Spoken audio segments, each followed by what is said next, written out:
हरिओम. कल्पवृक्षाच्या छायेत या कार्यक्रमामध्ये आपलं सहर्ष स्वागत. अगदी अलीकडच्या काळात महाराष्ट्रातील मिरज येथे होऊन गेलेल्या एक महान संत व योगिनी परमपूज्य व मालती देवी यांच्या जीवनचरित्राबद्दल आपण जाणून घेत आहोत. त्यांच्याच काही साधकांबद्दल. साधनेला वय काय असावं याबद्दल कुठलाही नियम नाही आहे, पण अगदी लहान वयामध्ये कॉलेजीन महाविद्यालयीन वयामध्ये ज्या साधकाला आईंनी जवळ घेतलं, अशा एका साधकांशी आज आपण संवाद साधणार आहोत. मी स्टुडिओमध्ये स्वागत करत आहे इंजिनियर सचिन निकम यांचं. हरिओम. हरिओम. हरिओम. हरिओम. हा एपिसोड सुरू करण्यापूर्वी आपण एकदा गुरुस्तवन करूयात. गुरु तत्वदे नित्य सभोवती असेही तयाचीच मानव्य मूर्ती विचारानुसंधान बोधी जनाला नमो योग योगेश्वर माऊलीला. हरिओम. हरिओम. सचिन दादा, तुम्ही अगदी लहान वयात आईंकडे आलात, तर माझा पहिला प्रश्न असा आहे की आईंशी तुमचा संबंध कसा आला? सुरुवातीला ॲक्च्युली ज्यावेळेस मी अनुग्रह घेतला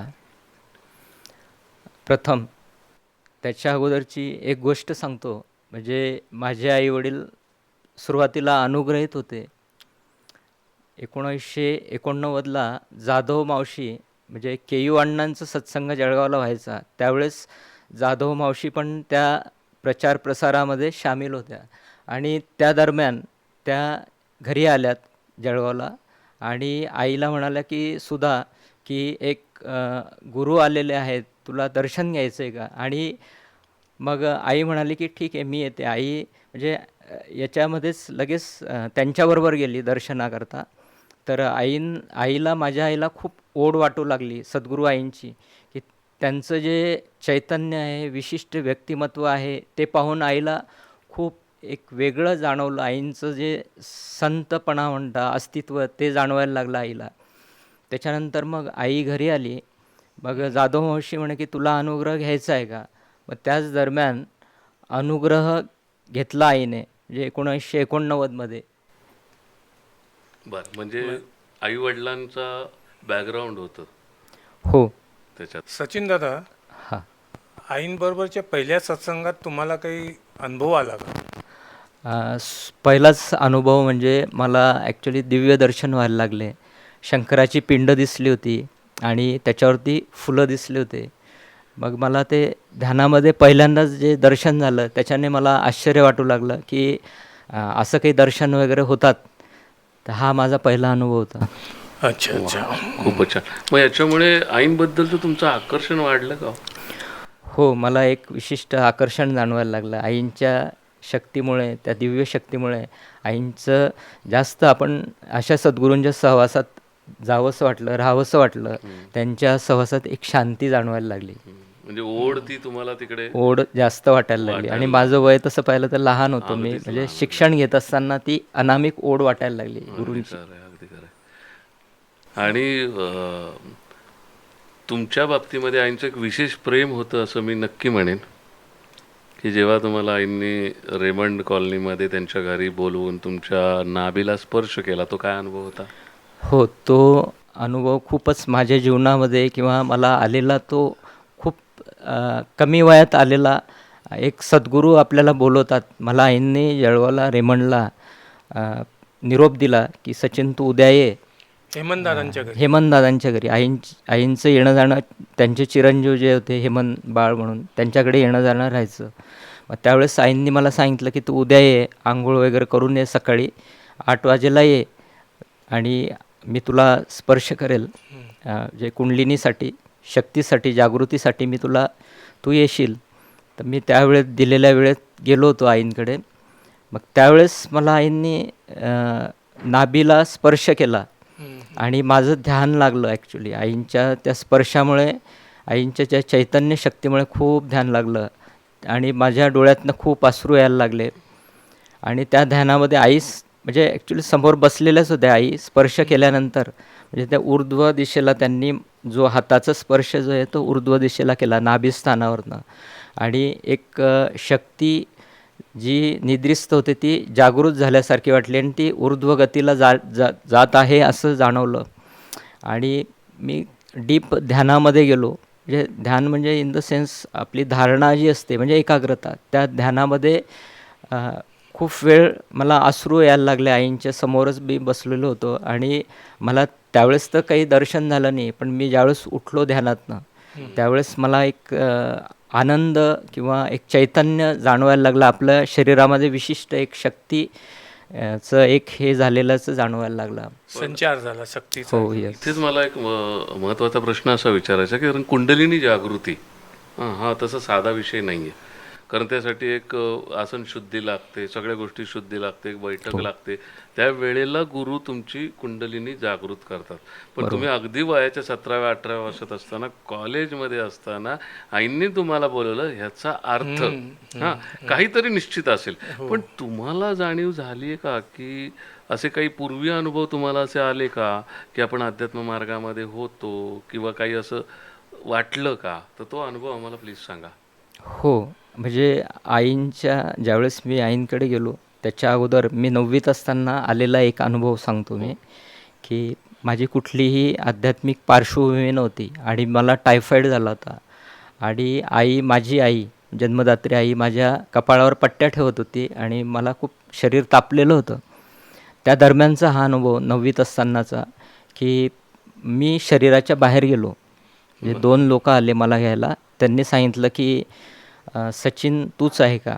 मग त्यांनी मला सांगितलं की आपल्याला दोघांना जायचं आहे. ठीक आहे. मी माझ्या शरीरातनं त्यांनी मला हे केलं म्हणजे दोन्ही बाजूला धरलं आणि मला पृथ्वीच्या अपोजिट साईडने ऊर्ध्वगतीला मला नेलं त्यांनी वरच्या याला. मी इतक्या जोरात क्षणात गेलो वरती की मला एक पृथ्वीपासून वेगळं आणि शरीरापासून वेगळं झाल्याची जाणीव झाली. तो अनुभव माझा एक वेगळाच होता. हा अनुभव खरं तर सामान्य नाहीये किंवा अविश्वसनीय आहे, पण अध्यात्माच्या क्षेत्रामध्ये असे अनुभव येत असतात आणि त्यामुळे तुमची एक आध्यात्मिक पार्श्वभूमी होती असं आपल्याला म्हणता येईल. आता मला एक सांगा की कुंडलिनी आईंनी जागृत केली, मग त्यावेळचा असा जो काही दिव्य अनुभव असेल तो तुम्हाला आला का? हो. त्या दरम्यान म्हणजे आईंनी माझी जी नाभिस्थानावर स्पर्श करून जी शक्तीची जागृती केली होती, त्या दरम्यान मला असा अनुभव आला की एक प्रचंड महाकाय सोनेरी रंगाची शक्ती जी आहे ती निद्रिस्त अवस्थेतनं जागृत झाली आहे. ती भयंकर खवळलेली होती आणि तिचे डोळेसुद्धा निद्रिस्त अवस्थेतनं तिला म्हणजे लाल रंगाचे डोळे होते आणि ती अतिशय खवळलेली, चिडलेली होती असं जाणवलं मला. आणि तिच्या आजूबाजूला काळ्या रंगाचं असं म्हणजे पाणी होतं. अत्यंत दूषित किंवा असं म्हणावं ना मडी वॉटर असं ते मला अनुभव आला होता. मग तुम्ही आईंना हे सांगितलं अनुभव? हो, आईंना मी हा अनुभव सांगितला की आई मला ध्यानामध्ये असा अनुभव आला. मग आईंनी कारण मला तर ते काहीच माहीत नव्हतं. माझी पार्श्वभूमी आध्यात्मिक नव्हतीच किंवा माझा कुठलाही अभ्यास नव्हता. आणि मला आलेला अनुभव मी आईंना प्रत्येक वेळेस विचारायचो की म्हणजे हा असा अनुभव का आला आई मला? तर मग आईंनी सांगितलं की ती जी होती ती शक्ती होती म्हणजे कुंडलिनी शक्ती होती. ती मी जागृत केली तिला, त्या शक्तीला जागृत केलं आणि ती इतक्या वर्षानुवर्ष म्हणजे जन्मानुजन्म ती निद्रिस्त अवस्थेत होती आणि ते स्पर्श केल्यावर ती जागृत झाली. बरं. पण मग ते काळं पाणी काय होतं मडी वॉटरचे तुम्ही म्हटलं ते? आईंनी त्याच्यावर असं उत्तर दिलं की ते काळं पाणी म्हणजे तुझ्या पूर्वजन्माची घाण आहे म्हणे. म्हणजे आपला जो पूर्वजन्म असतो ते जे काही आपलं मागच्या जन्माचं जे संचित असतं ते सर्व ते साठलेलं असतं आणि आपण ह्या जन्मात ते सर्व संचित घेऊन येत असतो. म्हणजे सद्गुरु कृपा काय असते या अनुभवावरून आपल्याला दिसतं की तुमची जन्मोजन्मीची साचलेली जी घाण आहे, जे विकार आहेत ते गुरुंनी किती एका झटक्यात तुमचे संपवले. खरंच तुम्ही खूप भाग्यवान आहात असं मला म्हणावं लागेल. सचिन दादा, ते तुम्ही आधीचा अनुभव सांगितला की 2 लोक आले, तुम्हाला ताप आला होता, तुमची आई तुमच्या डोक्यावर पट्ट्या ठेवत होती गार पाण्याच्या हो. आणि मग ते 2 लोक घेऊन गेले गुरुत्वाकर्षण शक्तीच्या बाहेर. मग ते यमदूत होते आणि तो तुमचा मृत्यूचा अनुभव होता असं म्हणता येईल आपल्याला? हो, नक्कीच.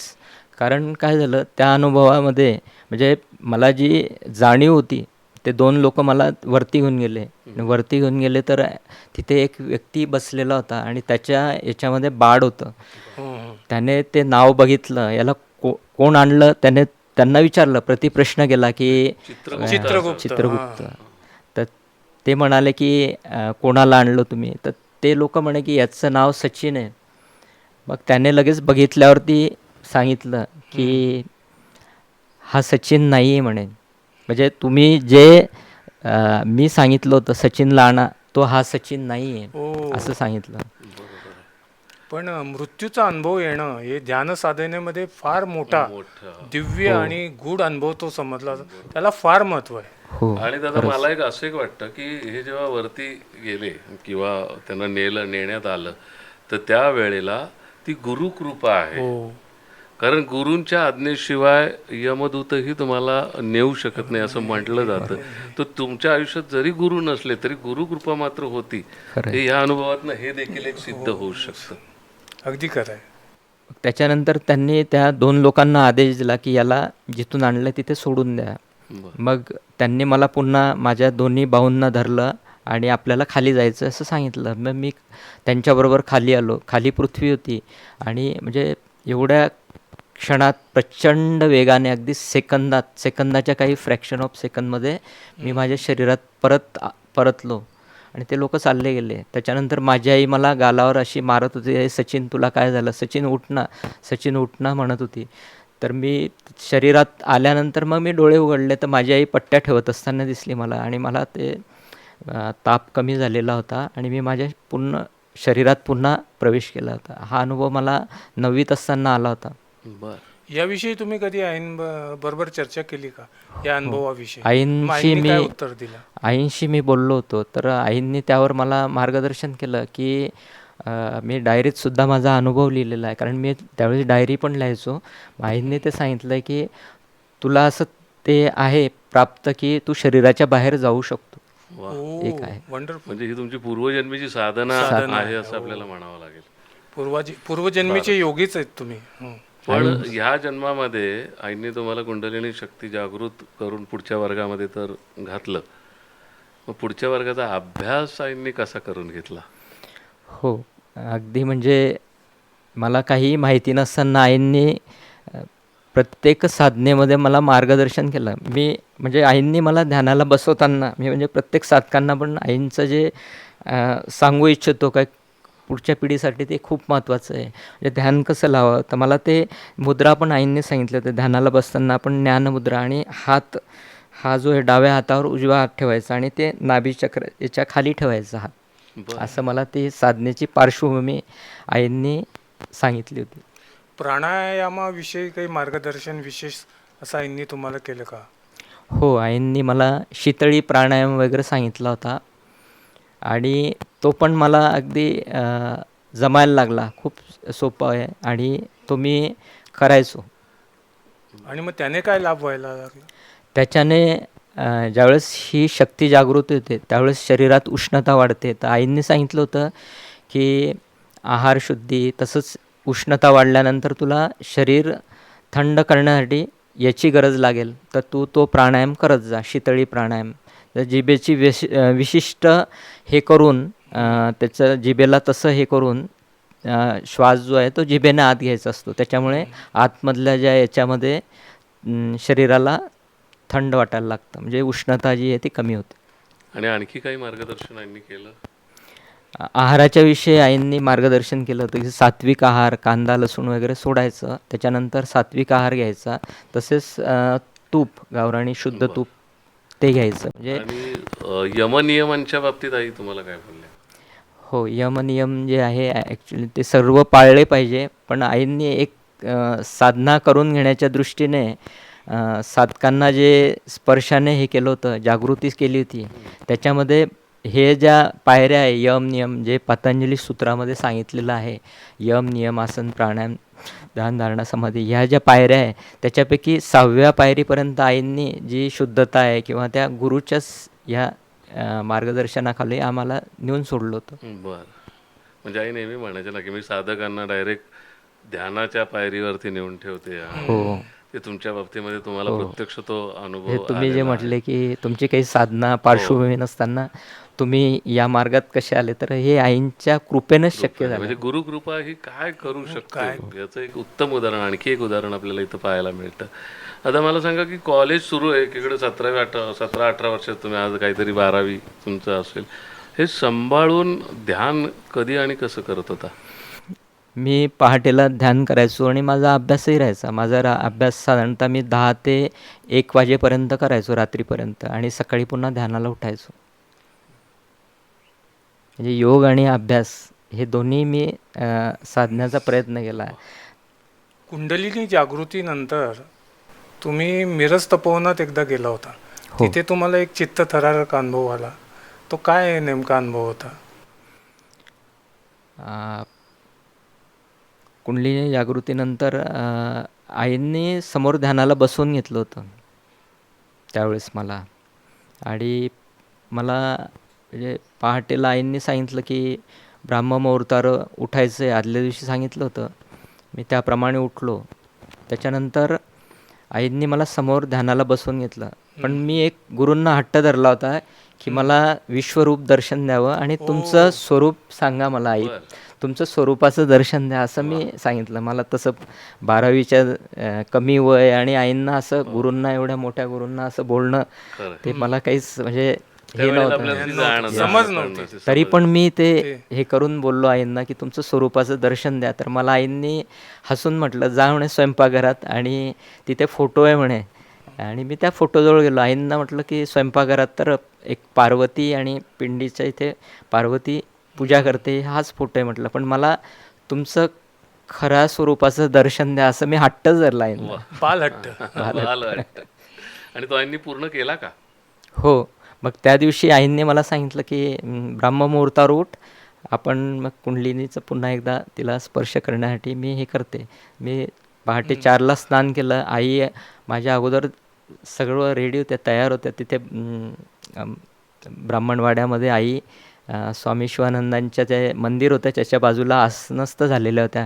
मी आंघोळ वगैरे करून आलो बाळवाड्यात. तिथे गेल्यानंतर त्याच्यानंतर मग आईंसमोर मी बसलो. तर आई यांचं जे मुख होतं ते उघडं होतं आणि त्या मुखातनं मला याचं म्हणजे पृथ्वी आणि ग्रहांचं दर्शन झालं. म्हणजे ते विश्वरूप दर्शन ते आईंनी मला त्याच वेळेस, आईंनी त्या दरम्यान मला घडवलं. क्या बात आहे.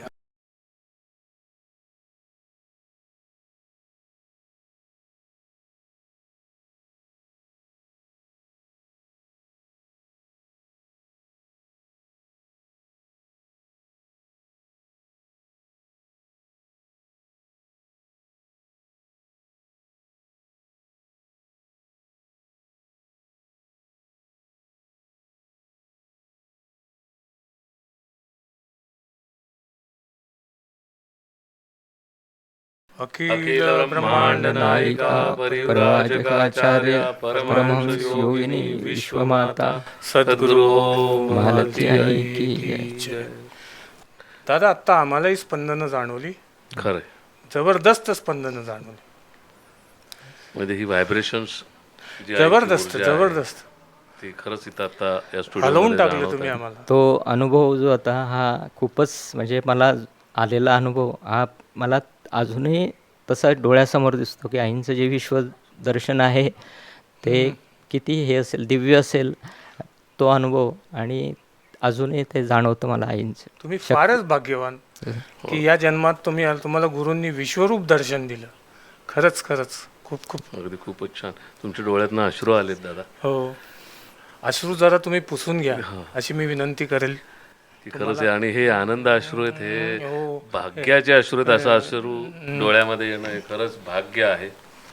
आणि मला याच्यामध्ये आणखीन असं विचारायचं की कुंडलिनीचा, आईने तुमची कुंडलिनी जागृत केली, तुमचं कुठल्या प्रकारची कुंडलिनी होती? आई त्याच्याबद्दल काही बोलल्या तुमच्याशी? हो तो प्रसंग कधी कुठे घडला ते पण सांगा. हो, मिरजेला असताना बाळवाड्यात आईंनी ज्यावेळेस कुंडलिनी जागृत केली त्यावेळेस 4 साधक होतो आम्ही. शिवानंद कुंभार आणि एक कौशिक म्हणून दिल्लीचे साधक होते आणि मी आणि आणखीन एक साधक होते तपोवनात जे राहायचे आईंचे जवळचे ते पण होते. त्या दरम्यान चारींची जी शक्ती जागृती केली आम्हाला सकाळी उठवलं आईंनी आणि त्यावेळेस आईंनी पाहिलं समोर प्रत्येकाची जी शक्ती आहे तिचं स्वरूप बघितलं आणि आम्हाला सांगितलं आई खूप प्रयोगात्मक किंवा आई खूप एक सर्व अभ्यासक research होते. development हो होतं आई आईंचं. हो, आईंचं बरोबर. खरंच चिकित्सक आणि खरं, अत्यंत सांगणं होतं अभ्यासक होते. आईंनी सांगितलं मला की तो जो साधक होता आईंच्या जवळचा त्याची शक्ती जी आहे ती उग्र स्वरूपाची आहे जी सचिन संन्यासासाठी लागते, संन्याशी व्यक्तीला जी लागते त्याच्यासाठी लागते बरं. असं मला आईंनी सांगितलं. आणि तुझी जी आहे शक्ती ती मध्यम स्वरूपाची आहे असं सांगितलं. बरं. एकदा तुम्हाला नकारात्मक शक्तीचा काहीतरी अनुभव आला होता असं तुम्ही माझ्याशी कधीतरी चर्चेतनं बोलला होता. हो, नकारात्मक शक्तींचे जे अनुभव आहे ते माझ्या साधनेमध्ये भरपूरदा आलेले आहेत. त्या जे शक्ती मला त्रास द्यायच्या तर मी आईंना तसं मी सांगितलं होतं की आई मला असे ध्यानामध्ये अशा व्यत्यय येतात, अडथळे येतात असं मी त्यातलं आईंना एखादं बोललो. उदाहरण सांगू शकता हा अनुभव कुठली शक्ती कशा प्रकारे त्रास देत होती? हो, एक व्यक्ती माझ्या ध्यानात येऊन मला त्रास द्यायची बरं. आणि मला ते ध्यानापासून हे करायची म्हणजे ध्यान लागण्यापासून परावृत्त करत होती. ती मला सतत ध्यानामध्ये त्रास द्यायची. बरं. मग तुम्ही हे आईंना सांगितलं? हो, आईंना सांगितलं होतं. आईंनी संकल्पही मला करायला सांगितला होता. तसंच दिशाबंध लावायला सांगितले होते. म्हणजे ध्यान लावण्याच्या अगोदर दिशाबंध म्हणून प्रत्येक दिशेला म्हणजे ज्या आहेत अष्टदिशा. अष्टदिशा पण आहेत त्याच्या 4 दिशा आणि उपदिशा त्यांना नमस्कार करायला सांगितलं होतं. प्रत्येक दिशेचं नाव घेऊन तिथे त्याला आणि नमस्कार करून ध्यान करायला सुरुवात करायची असं आईंनी सांगितलं होतं. पण आईंनी सांगितलेला हा दिशाबंध काय म्हणजे नेमकं आपल्या बाकीच्या साधकांनाही कळेल? हो, आई त्यावेळेस म्हटल्या होत्या की दिशाबंद केल्याने इतर अडथळे येत नाही ते ध्यानामध्ये. कसं करायचं असतं म्हणजे म्हणजे त्याचे काय? दिशाबंद करताना आपण जे आहे पद्मासनात बसायचं आणि त्याच्यानंतर हात आईंनी हे सांगितलं होतं ज्ञानमुद्रा वगैरे तू किंवा ही करू शकतो किंवा पद्मासनातही बसू शकतो असं आईंनी सांगितलं होतं. पद्मासन लाव किंवा एक साध्या आसनात जरी बसला तरी चालेल पण पद्मासन वगैरे तसंही चालेल. आणि त्याच्यानंतर मग प्रत्येक दिशेला एक मनात ती हे करायची आणि त्या दिशेला नमस्कार करायचा. अशा उपदिशांनाही नमस्कार करायचा असं आईंनी मला त्यावेळेस सांगितलं होतं. बरं. म्हणजे तो दिशाबंध असं म्हणतो की दिशाबंध आपण तो प्रकार मनामध्ये मानसिकरित्या प्रत्येक हो. दिशेला नमस्कार नमस्कार करायचा करायचा. आणि ती जी काही वाईट शक्ती आहे त्याच्यापासून स्वतःचं आपण संरक्षण करत आहोत असं आपण मनामध्ये धारणा करायची म्हणजे दिशाबंध. खूप महत्त्वाची माहिती तुम्ही साधकांना दिलीत. आणि अजून आणखी काही अनुभव तुम्हाला ध्यानातले? हो, ध्यानामध्ये मला बऱ्याच वेळेस म्हणजे अनुभव यायचे ते असे असायचे दिव्य स्वरूपाचे अनुभव असायचे आणि मला त्यावेळेस काहीच माहिती नव्हतं. म्हणजे जे अनुभव आल्यानंतर मग कोणाला विचारायचं कारण साधक तर असे खूप नव्हते की जे फक्त आईची साधना जी आहे ती दिव्य स्वरूपाची होती आणि आई वेळोवेळी मला तसं मार्गदर्शन करायच्या. मग मी आईंना म्हटलं की मला असा अनुभव आला एकदा ध्यानामध्ये की एक संतांचं दर्शन झालं आणि त्यांच्या शरीरावरती चंदनाप्रमाणे खवले होते म्हणजे पूर्ण शरीरावरती. ते त्यांनी मला असे प्रासादिक आपल्या शरीरावरचं काढून मला दिले. मग मी आईंना विचारलं होतं त्या संदर्भात मग आई काय म्हणाल्या? याचा अर्थ काय असं मी आईंना विचारलं होतं. मग आई म्हणाल्या की संत हे ध्यानात मार्गदर्शन करण्याकरता दर्शन देतात असं मला आईंनी मार्गदर्शन केलं होतं. वा, किती छान. किती सण आणखी कोणी असं दिसलं तुम्हाला गुरु? हो, सद्गुरूंचे दर्शन व्हायचे त्या ध्यानामध्ये. हनुमानाचं दर्शन, श्रीकृष्णाचं दर्शन मला झालं होतं आणि संत महात्मे येऊन मला मार्गदर्शन पण करायचे. एका संतांनी मला खेसरी मुद्रा करायला सांगितली होती. मला त्यावेळेस तर काही माहीत नव्हतं पण मग मी आईंना तसं सांगितलं होतं. आई प्रत्येक वेळेस ज्या याचा उलगडा करायच्या त्यावेळेस मला कळायचं की अशी साधना करायची. मग त्यावेळेस आई हे पण बोलल्या होत्या की हे बघ म्हणे वरती तुला माइलस्टोन म्हणजे हे मैलाचे दगड आहे ते मैलाचे दगड दिसतील त्या मैलाच्या दगडांना फक्त वाचायचं त्याच्याकडे थांबायचं नाही, त्या स्टॉपला थांबायचं नाही असं आई म्हटलं. मला इथे एक उत्सुकता अशी आहे की कुठल्या संतांनी किंवा कुठल्या गुरूंनी येऊन तुम्हाला हे असं करू नका, हे असं करा, असं काही मार्गदर्शन केलंय? होते असे, म्हणजे एक माई नांदेडकर म्हणून होत्या, त्यांचे बरं. फोटो पण आहे. बरं. तर त्या MBBS DGO डॉक्टर होत्या. हां. त्या पण, त्यांना सिद्धिप्राप्त होती. बरं. पण त्यांनी पण मला मार्गदर्शन केलं होतं बरं. ध्यानासंदर्भित, या योगासंदर्भात. बरं. नाही, ध्यानात येऊन कुठल्या संतांनी तुम्हाला, जसं आईंना आपण साधनगाथेमध्ये वाचतो की आईंना वेगवेगळ्या संतांनी तसं तुम्हाला कोणी मार्गदर्शन केलं हो, होतं का? मला एक संतांच्या दर्शनापैकी साईबाबांचं दर्शन झालं होतं. हो, बरं. क्या बात साईबाबा आहे. सुंदर. वा. ध्यानात दिसले होते आणि ते त्याच स्वरूपात होते, म्हणजे वरती फेटा, पांढरं वस्त्र घातलेलं होतं पूर्ण. हे त्यांचं स्वरूप खूप दिव्य होतं. आणि ते माझ्याजवळ आले आणि ते म्हणाले की मला तिथपर्यंत सोडतो का, मी आंधळा आहे म्हणे. बरं. मग मी त्याच वेळेस त्यांना ओळखलं होतं. त्यांना वाटलं असेल कदाचित याने काही ओळखलं नसेल किंवा साधना मार्गातली ही व्यक्ती नाही, पण मी माझ्या सद्गुरू एवढे असल्यावरती त्यांना मी ओळखलं. त्या दृष्टीने त्यांनीच मला दृष्टी दिली होती आईंनी, त्याच्यामुळे मला ते लगेच ओळखता आलं की हे साईबाबाच आहे. आणि साईबाबांना मी अगदी त्वरित उत्तर दिलं की बाबा, तुम्ही आंधळे नाही आहे, आंधळा मी आहे बाबा, जो आत्ता भेटलो. क्या बात आहे. किती छान. म्हणजे आणि तुमचे खूप असं रोमांचकारी पण हे अनुभव मी म्हणेन त्यांना, म्हणजे खूपच चांगलं आहे. आणखी काही तुम्हाला आठवत आहे? हो, साधनेत स्वामी शिवानंदांचं दर्शन झालं होतं. आणि स्वामी शिवानंद सरस्वती जे होते ते समाधीतनं, म्हणजे ते बाहेर निघाले होते आणि त्यांचं कार्य झाल्यानंतर ते पुन्हा समाधीकडे ते जात होते. आणि छत्री होती त्यांच्या डोक्यावरती आणि त्यांचं ते पूर्ण देहयष्टी वगैरे खूप धिप्पाड देहयष्टी होती. आणि ते दर्शन खूप दिव्य आणि आनंद देणारं होतं त्यांचं. म्हणजे मला स्वामी शिवानंदांचे दर्शनं खूप नाही झाले माझ्या आयुष्यात, पण ते दर्शन ते पहिल्यांदा झालेलंच. क्या बात आहे. मला एक थोडासा वेगळा प्रश्न विचारायचा आहे की तुम्ही 12वीत देत आहात, आत्ता तुम्ही इंजिनियर आहात, तुम्ही प्रोफेसर आहात, या अभ्यासाला कधी काही मदत झाली का हो? हो, मला ह्या गोष्टींचं अभ्यासासाठी खूप मार्गदर्शन जे झालं ते, आणि मी पण तसा लाभ करून घेतला कारण हा अभ्यासासाठी. सगळा अवघड अभ्यास आहे ना. इंजिनिअरिंग म्हटलं की नाही, सोपं खरंच. काम नाहीये. 12वी नंतर आणि सायन्स बरोबर. घेणे आणि पुढे नेणे. खरंच तसं पाहिलं तर तुम्ही जो प्रश्न केला आहे तर अगदी तसंच आहे. मला तसं इंजिनिअरिंग खूप हार्ड जात होतं. 12वी नंतर हा एक नवीन अभ्यासक्रम वगैरे होता आणि त्याच्यामध्ये मला योग साधनेचा खूप फायदा झाला. बरं, तो कसा? मला ही धारणा जी आहे, जे ध्यानाचा अभ्यास, त्याच्यातनं मला अभ्यास कसा करायचा, त्या धारणेमुळे काय कॉन्सन्ट्रेशन निर्माण झालं, ज्याचा वापर मी अजूनही माझ्या ड्रायव्हिंगमध्ये करतो.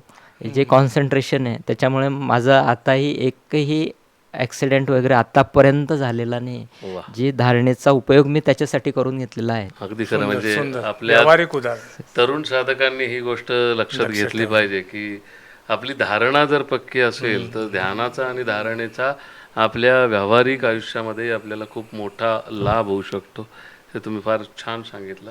आणि ही तुमची सुरुवातीची जी साधना आहे, ही या साधनेमध्ये, आता आई खरं तर जास्त काळ आईचं वास्तव मिरजेला असायचं किंवा त्या मध्ये मध्ये जळगावला येत असायच्या, तर मग तुम्हाला आईचा सहवास असा किती घडला?